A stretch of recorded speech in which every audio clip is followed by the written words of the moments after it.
Who here loves public speaking? I don't see any hands. Yeah, me neither. So as a person who basically has the comfort zone of the size of a dime, very small, or maybe after this, a quarter if I'm lucky, as you can probably imagine that this semester was pretty difficult for me, or a challenge. And in fact, it was pretty much me going out of my comfort zone on back-to-back occasions. This semester,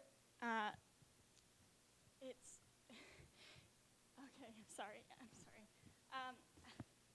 I interned at Cradles to Crayons, and that's where we put together donations. We collect donations and we sort and inspect them for quality and for kids in homeless and low-income situations. A core value of Cradles to Crayons is that the kids can be proud of what they have. So, as you can see, I have this dilemma of wanting to be a social change agent and wanting to make a difference and stand out and speak out for what I believe in, but as well as wanting to stay in my comfort zone and wanting to sit back and not do anything about what I care about. So the things that make me nervous are pretty much like bundling up before going outside into the cold and thinking you're not going to be comfortable enough outside, but you realize when you get out there you maybe put on too many layers and you can shed a few layers and you'll be fine. Sorry, I'm shaking.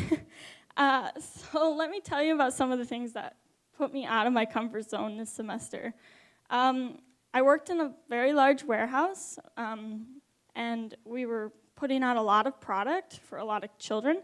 So I was climbing 15-foot shelves with no ladder, because we have limited ladders for some reason, and maneuvering pallet jacks around a crowded warehouse was a very interesting and difficult situation. Rushing around doing heavy lifting made me sore for the first couple weeks, but it ended up being where I got into my groove. The more stressful part, surprisingly, was the people part.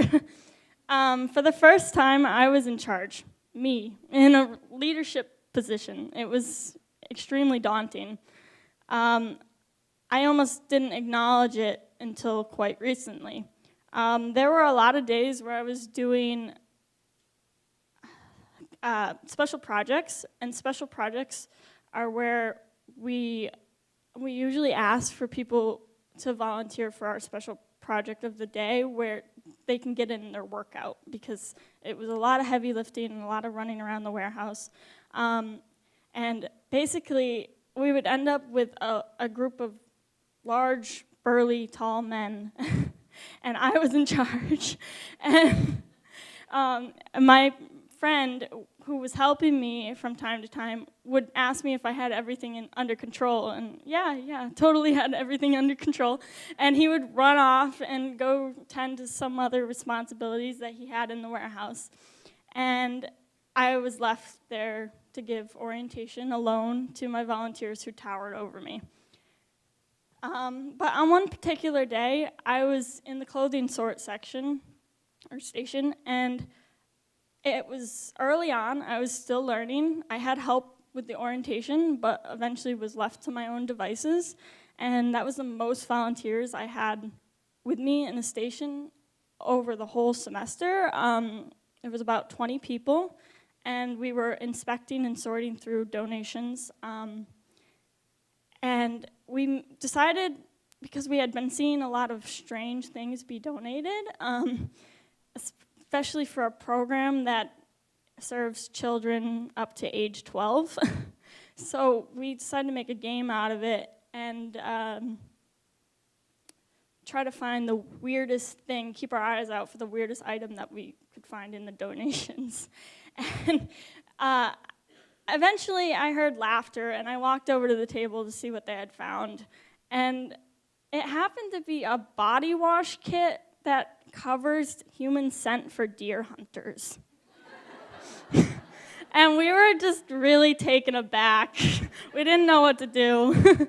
And so it wasn't until after, this was just a funny moment at the time, but it wasn't until afterwards that I realized the significance of this.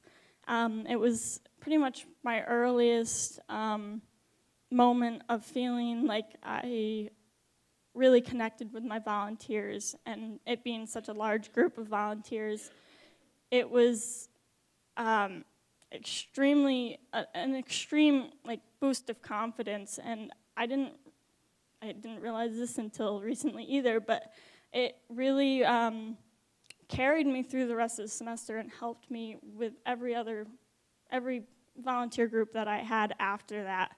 And with that, I really urge you all to step out that door into the cold and realize that you'll be okay. Thank you.